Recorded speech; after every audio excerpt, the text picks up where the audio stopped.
کر دیتے ہیں. لیکن اس حدیث کے مطابق آپ صلی اللہ علیہ وسلم نے فرمایا میرے 5 نام ہیں.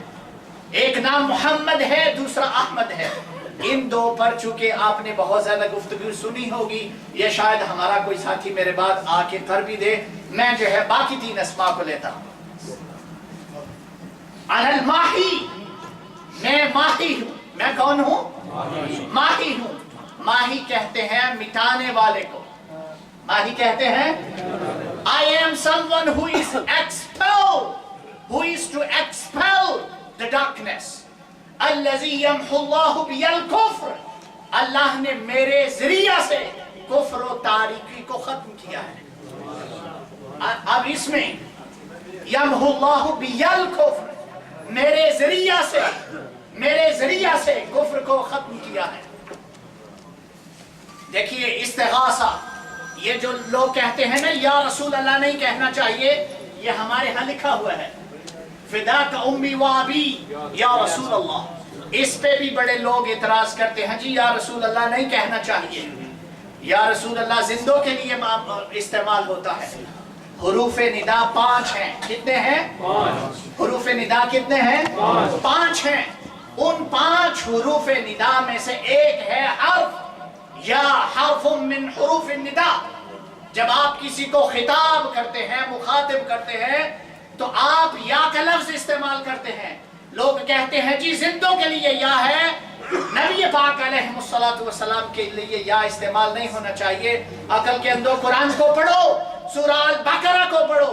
وَلَا تَقُولُوا لِمَنْ يُقْتَلْ فِي سَبِيلِ اللَّهِ أَمْوَاتٌ بَلْ أَحْيَاءٌ وَلَكِنْ لَا تَشْعُرُونَ.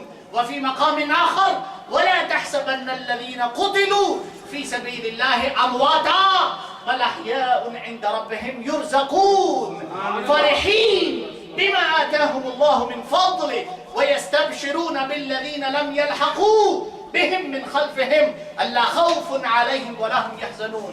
نبی پاک علیہ السلام کا وہ امتی، ہم جیسا خادم جو آپ کے قدموں پر اپنی جان نشاور کرتا ہے، اللہ کی عزت اس بندے کے بارے میں یہ گوارا نہیں کرتی کہ اس کو مردہ کہا جائے، بلکہ اللہ کہتا ہے وہ زندہ ہے، تم نہیں سمجھتے. اللہ کہتا ہے ان کے بارے میں گمان بھی نہ کرو. قتلوا فی سبیل اللہ امواتا بل احیاء عند ربہم یرزقون. ان کو میں رزق دیتا ہوں. فرحین، وہ فرحت میں ہیں، وہ خوش ہیں. تو اگر حضور کا امتی زندہ ہے تو حضور خود کیسے چلے گئے؟ وہ ذات جس کا ایک ایک لمحہ اللہ کی راہ میں بسر ہوا ہے، وہ ذات جس کا ایک ایک لمحہ خدا کی یاد میں، خدا کی دین کی تبلیغ میں، اس مشغولیت میں بسر ہوا ہے، تم کیسے کہہ سکتے ہو کہ وہ نبی معاذ اللہ حیات نہیں ہے؟ ہمارا عقیدہ یہ ہے کہ ہمارے نبی زندہ ہیں، حیات ہیں. سارے بولیے ہمارے نبی زندہ ہیں، حیات ہیں. دور و نزدیک سے سننے والے وہ کان، ہم یہاں پر پڑھیں وہ وہاں پر سنیں. مصطفیٰ کی سماعت پہ لاکھوں سلام. جن کو نہیں پڑھنا وہ نہ پڑھیں، لیکن قرآن کے عقائد، قرآن کی تعلیمات کے خلاف نہ جاؤ خدا کے لیے. اور آپ علیہ السلام کی شان میں ایسی زبان بند کرو، گستاخیاں نہ کرو. اور دوسرا ہے استغاثہ. یا استغاثہ کے لیے بھی ہم استعمال کرتے ہیں، اور ایسا کرنا اللہ کی سنت ہے. ایسا کرنا اللہ کی سنت ہے. قرآن یہ حدیث پاک دیکھیے، میں نے ریفرنس بتا دیا. جس کو تنقید کرنی ہو وہ امام بخاری پہ کرے، مجھ پر نہ کرے. جس کو بات کرنی ہو وہ امام بخاری پہ فتویٰ لگائے، ہم پر نہ لگائے. حوالہ دینا آپ کو میری ذمہ داری ہے، وہ میں نے آپ کو دے دیا. الذی یمحو اللہ بی الکفر. اللہ نے کفر کو میرے ذریعہ سے مٹا دیا ہے. اب اس میں آئیے قرآن کا حوالہ لیں.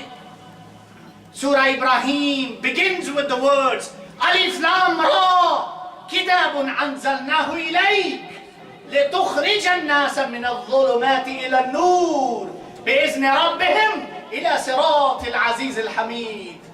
اللہ پاک کہتے ہیں میرے حبیب، ہم نے آپ پر قرآن نازل کیا ہے کیوں نازل کیا ہے؟ لِتُخْرِجَ النَّاسَ مِنَ الظُّلُمَاتِ إِلَى النُّورِ، تاکہ لوگ تاریکیوں سے نکل کر آپ کے ذریعہ سے روشنی اور نور کی طرف آ جائیں۔ کتاب انزلناہ الیک لِتُخْرِجَ، تاکہ آپ نکالیں، آپ کے ذریعہ سے، آپ کے واسطہ سے، آپ کے وسیلہ سے میرے حبیب آپ کی معرفت، انسان لِتُخْرِجَ النَّاسَ مِنَ الظُّلُمَاتِ إِلَى النُّورِ، انسان تاریکیوں سے، ظلمات سے نکل کر نور اور روشنیوں کی طرف آ جائے۔ بولیے جو کام اللہ حضور سے کروا رہا ہے کیا وہ خود نہیں کر سکتا؟ بولیے He can do it. He is the most exalted. Allah is the most supreme. Allah is the most high, but He does not do it. He says, "Oh humanity, between you and I have chosen my intercession, my tawassul, my wasila, and that is the personality of Sayyidina Muhammad sallallahu alaihi wasallam." اب لوگوں کو مجھ تک پہنچنا ہے، خود نہ آئے بلکہ خدا نے اپنی وحدانیت کا تعارف بزبان مصطفیٰ کروایا ہے۔ سورہ اخلاص اس کا پہلا لفظ یہ ہے، قل هو اللہ احد، میرے حبیب آپ فرمائیں، آپ کہیں هو اللہ احد، وہ اللہ ایک ہے۔ توحید، اس سے پہلے وحدت، وحدانیت اور کسی کا واحد ہونا، یہ مختلف چیزیں ہیں، لیکن توحید تب بنتی ہے جب انسان اللہ کا ایک ہونا بزبان مصطفیٰ، بذریعہ مصطفیٰ مانے۔ کیونکہ قرآن مجید کی سورہ اخلاص اور اس کا دوسرا نام سورۃ التوحید ہے، اس کا پہلا لفظ یہ ہے قل، میرے محبوب آپ فرما دیں هو اللہ احد، اللہ ایک ہے۔ تو جو رب اپنا ایک ہونا ہمیں خود نہیں بتا رہا، جو رب، جو خدا اپنا ایک ہونا ڈائریکٹ ہمیں نہیں بتا رہا، وہ ہماری حاجات کو ڈائریکٹلی بواسطہ مصطفیٰ، بدون واسطہ وسیلہ مصطفیٰ کیسے سنے گا؟ جب خدا ہم تک خود ڈائریکٹلی نہیں پہنچ رہا تو یارو ہم کیسے ڈائریکٹلی نبی پاک علیہ السلام کے ذریعے کے بغیر کیسے وہاں تک پہنچ سکتے ہیں؟ جو رب ہم تک حضور کے وسیلہ سے آ رہا ہے اور اپنی مرضی سے آ رہا ہے، وہ رب ہمارے ایمان کو کیسے مکمل اور اکمل مان لے گا جب ہم نبی پاک کے وسیلہ کو درمیان میں نہیں لائیں گے۔ انا الماحی، میں ماحی ہوں، الذی یمحو اللہ بی الکفر، میرے ذریعہ سے اللہ نے کفر کو مٹا دیا ہے۔ اور اگلی بات، وَأَنَا الْحَاشِرُ، وَأَنَا الْحَاشِرُ، میں حاشر ہوں، الَّذِي يُحْشَرُ النَّاسُ عَلَى قَدَمِي، انسانیت کا حشر میرے قدموں پہ ہونا ہے۔ انسانیت کا حشر، ذرا اونچی بولیے، یہ حدیث پاک کے الفاظ ہیں، میرے اپنے نہیں ہیں۔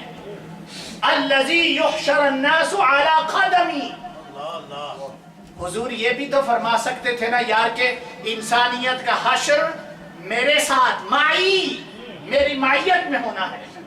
بولیے میری معیت میں، معی اپنی ذات کا کہتے کہ میرے ساتھ ہونا ہے، لیکن معی کا لفظ حضور نے استعمال نہیں کیا۔ سر سے پا اللہ کی سرتا بقدم شان ہے، یہ اللہ کی سرتا بقدم شان ہے، یہ حضور کا سراپا، نبی پاک علیہ السلام کا سراپا، آپ علیہ السلام کی ذات محمد علیہ السلام اللہ کی سرتا بقدم شان ہے۔ لیکن جب آپ نے بیان کیا، آپ نے نہیں کہا کہ میرے بازوؤں کے، میرے دائیں طرف، میرے بائیں طرف، میرے سامنے، میرے ساتھ ہوگا۔ الذی یحشر الناس علی قدمی، انسانیت کا حشر میرے پاؤں میں، میرے قدموں میں ہوگا۔ یہ بھی ایک عقیدے کی بات ہے اور یہ بھی بڑی لطیف محبت کی بات ہے۔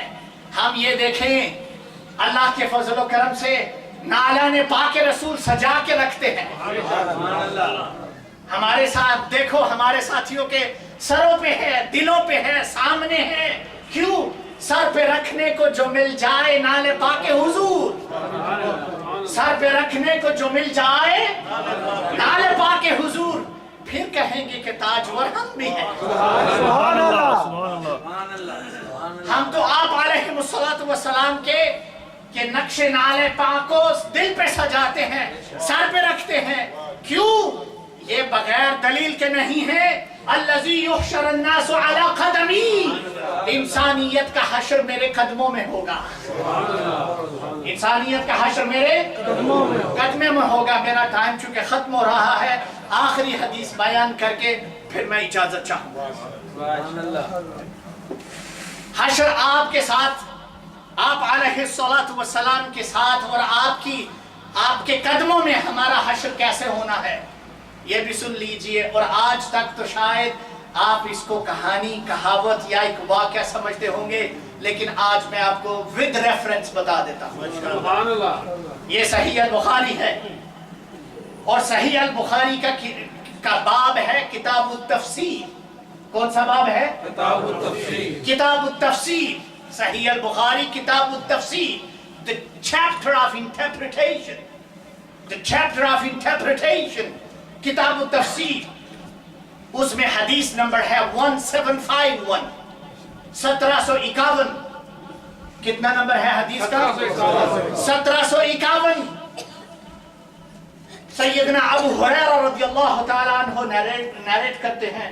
عن ابی ہریرہ رضی اللہ عنہ قال اوتی رسول اللہ صلی اللہ علیہ وسلم بلحم فرفع الیہ الذراع. آپ علیہ السلام اپنے صحابہ کے ساتھ مسجد سے باہر کسی جگہ پر ہیں. کہاں پر ہیں؟ باہر کسی باغ میں کسی جگہ پر ہیں، اور آپ علیہ السلام گوشت تناول فرما رہے ہیں. کیا فرما رہے ہیں؟ گوشت تناول فرما رہے ہیں. حدیث کو میں مختصر بیان کرتے ہوئے، بڑی لمبی 3 پیجز کا حدیث ہے، لیکن میں مختصر کرتے ہوئے چونکہ 5 منٹ میں ختم کرتا ہوں. آپ صلی اللہ علیہ وسلم نے اپنے سامنے بیٹھے ہوئے صحابہ سے کہا. آپ صلی اللہ علیہ وسلم کے الفاظ سنیے. آپ نے فرمایا انا سید الناس یوم القیامہ. انا سید الناس یوم القیامہ. او میرے صحابہ سنو، میں وہ ہستی ہوں، انا سید، میں رہنما ہوں اولین و آخرین کا. قیامت کے دن، قیامت کے دن میں یجمع اللہ الاولین والآخرین. آپ ڈر نہ جائیں کہ حدیث کے الفاظ تو آپ نے نہیں پڑھے تو اولین و آخرین کیسے کہہ دیا. انا سید الناس یوم القیامہ یجمع اللہ الاولین والآخرین فی ساعد واحد. آپ صلی اللہ علیہ وسلم نے فرمایا اولین و آخرین کو اللہ پاک قیامت کے دن میرے سامنے جمع فرمائیں گے، اور میں ان تمام کا سردار ہوں، سید ہوں. اب جب انسانیت جمع ہو جائے گی، تمام امتیں جب جمع ہو جائیں گی، حدیث پاک کے الفاظ ہیں سورج اتنا گرم ہوگا کہ لوگ اپنے پسینوں میں ڈوبیں گے. اللہ عالم، جو حدیث پاک کے الفاظ ہیں میں نے وہ بیان کیے ہیں. اتنی تپش ہوگی سورج کی کہ لوگ گھبرائیں گے، اور لوگ مختلف انسانیت آپس میں مشورہ کرے گی کہ یار اتنی تکلیف ہے، اتنی مشکل میں ہے، کچھ کرنا چاہیے. کیا کرنا چاہیے؟ کچھ کرنا چاہیے. کوئی وسیلہ اور بہانہ، کوئی ذریعہ تلاش کرنا چاہیے. حدیث پاک کے الفاظ ہیں فَيَقُولُ بَعْضُ النَّاسُ لِبَعْضٍ عَلَيْكُمْ بِآدَمْ فَيَأْتُونَ آدَمَ علیہ السلام. لوگ کہیں گے کہ یار ہم تو اولاد آدم ہیں. ہم کون ہیں؟ اولاد آدم ہیں. تو آج چلو حضرت آدم کے پاس چلتے ہیں اور اپنے باپ سے، اپنے جد سے، اپنے والد سے جا کر کہتے ہیں ابا جان ہم آپ کی اولاد ہیں، مشکل میں ہیں، آج ہمارے لیے کچھ کریں، ہمارے لیے کچھ کریں. فَيَأْتُونَ آدم علیہ السلام فَيَقُولُونَ لَهُ أَنْتَ أَبُو الْبَشَرِ خَلَقَكَ اللَّهُ بِيَدِهِ وَنُفِخَ فِيهِ مِنْ رُوحِهِ وَعَمَرَ الْمَلَائِكَةَ فَسَجَدُوا لَكَ اشْفَعْ لَنَا إِلَى رَبَّكَ۔ سیدنا آدم علیہ السلام کے پاس انسانیت آئے گی اور ان سے کہیں گی اے ہمارے والد آپ ابو البشر ہیں۔ آپ کون ہیں؟ ابو البشر ہیں۔